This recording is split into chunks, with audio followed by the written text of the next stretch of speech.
we have the Springfield Armory Hellion here. So this bad boy is the Croatian military's service rifle. It's been around for a while. It's a newer bullpup design out of most. Pretty nice rifle. I got this for $1,799. After tax and everything, it was $1,900, right in that range. So take it what you will. It's not bad. I actually got a really good deal because mine came with a nice little carrying case, 2 P-Mags Gen 3s, non-window, a Vortex Crossfire red dot. It's a $120 sight. It's not bad. Came with it.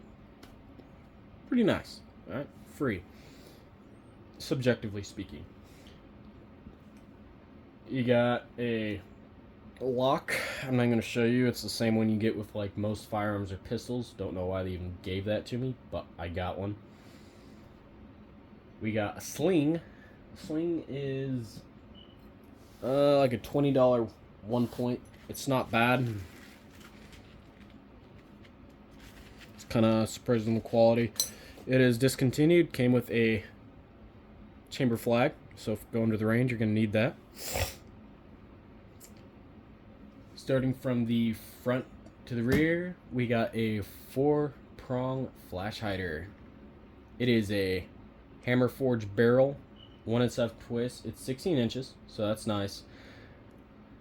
You have QD mounts all across this thing. So you got one here on the outside. You have another sling mount right here that rotates on both sides of this weapon.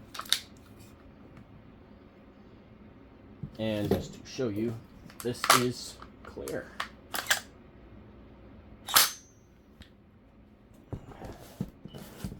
And it is on safe for shits and giggles. So I did try different lasers on here, by the way. It can be a pain in the butt depending on how you have your pressure pads. I went ahead, just took them off. I'm going to run my EOTech kit, and that's it. And my grips. So you got a ton of M-lock all across this rifle. So if you want to add quad rail or just get a M-lock attachment of whatever you're choosing, you can. Now here in the front we have a really nice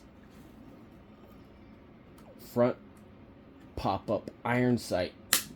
It's excellent. Only bad side is if you're running any optic on here, you're gonna have to take the optic off to properly use it. Kind of sucks, but it's a give and a take, and I think it works really well regardless. You also have a rear. While I'm on that, you have 5 different apertures, so that is nice. These deuce get really secure, and they come up and lock in beautifully. So just pressing your button and you're locked. Fully adjustable, ready to go. The top Picatinny is metal. I did add some Picatinny to the side right there. More QD mounts. So this charging handle is fully ambidextrous. Cool stuff, right? Yeah, this whole rifle is fully ambi, which makes this an amazing rifle. This actually is fairly comfortable. I do recommend if you do get one of these, get some type of grip, something as like a backstop, so you can lock in real good. Because that's kind of, they give you a nice little slot right there, but it's much better when you actually have a solid grip that you can kind of pull into, lock that buttstock into your shoulder, and be ready to go. So we have the trigger. But before that, I'm going to go tap into the selector switch. The selector switch is not that hard to articulate. Once you get used to it, and honestly it took me like 2 seconds, it's really not that bad. Now after that, I'm going to go and show you the trigger. So you do have kind of just like mush drop type ordeal. and you get more of a wall. As you pull it in, you got a little bit of mush, then a nice sharp click. The reset isn't that bad. Bring it in, reset. So you could do follow-up shots on here fairly easily. It's not as bad of a trigger as a lot of people are saying, and especially if you're doing long-range shooting, it might work out fairly decently, give you that surprise and keep you locked in. You do not have to have the bolt reset to put it on safe, which is kind of nice. Now the M4, you have to have it charged back, then put on safe. Yeah, you don't have to do that. So you can fire and then flipper. A negative about this, you cannot lock the bolt to the rear without having an empty mag inside.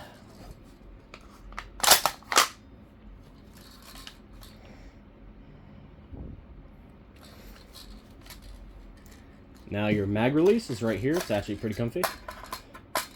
Getting it in here is not that hard. Well, I've heard a lot of people whining about that shit. It's not that bad. It really isn't. It's just getting used to.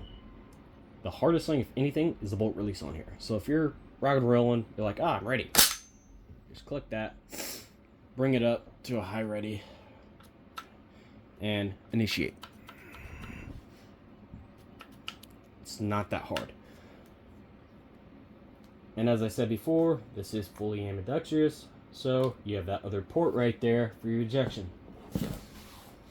I can see in the future someone getting ballsy and 3D printing a flared mag well. Honestly, this still isn't too bad. And the modularity on this is impressive because you can switch this out. If I remember right, the Croatian military actually uses G36 mags, so their well is actually designed for that. All you do is pop the pins out and pull the mag well in the system out. It's not hard, so another benefit. So you can extend this. I don't know why you would. Honestly, I think that's pretty far, but you can. Locks in. It's durable as all hell. And it just works. The rear has kind of a rubbery, hard rubber texture. Only thing I could say is they could have made this just a hair bigger. Just made this a little bit longer, makes it a little bit more comfortable for you. But once you're using whatever type of grip you want to pull that back into your shoulder, that really does, I'm not going to say it eliminates that negative that I don't like about that, but it definitely helps. It makes it a lot better. And then we got more QD. Look at that shiznit. 1, 2, 3. So that's 6 front, left, and right side for QD mounts. Then you have the actual sling mount, however you want to call that, on that side, as well as both on this side. You have a little hole that you can run whatever string, whatever system you want, probably. Kind of small for a clip. Depends on your sling, I guess. It's not bad, though. It's not bad. I'll be doing some good range testing on here fairly soon. We'll see just how far. Some people have pushed this thing out 1,000 meters out, a little past it from remember right, and it's an accurate rifle. It's really accurate, especially for a bullpup. On top of, you get the durability. You get durability, accuracy, not the greatest trigger, but not the worst. So you have your give and it takes. It's a bullpup, low profile, 16-inch. It's almost the same size as my 5.5-inch SBR. So it's pretty close. And the weight, it's not light, especially once you add pretty much anything to it. You're getting close to like 8-9 pounds. Another give and a take, but you have it, and it's well balanced. So, what's the best way to explain? It just feels really good, especially once you bring it up, get it locked in on a target. You can shoot this thing probably all day very comfortably. Only thing I'd say is a little bit bigger on the buttstock. Outside of that, it is a beautiful rifle in my eyes. I know it's probably not the most amazing rifle, but it's nice. I like it. If you guys have any further questions, let me know. I will be firing this, and I will be getting some good videos and long-range testing on here. I'll also be going over the EXPS-4. So this is the EOTech with the 4 bullet drop compensation dots with a 3X. Don't know how far I'm going to be able to push that out just yet, but I'll try it. I've pushed my previous versions, the same damn thing, 600 meters plus, a little bit past. It was very rough, but I was able to do it. So I'm probably going to put my LPVO on whenever it gets here and push this thing out substantially farther. We'll see how this goes. So if you have any further questions, let me know, and I'll get back to you. You have an outstanding day.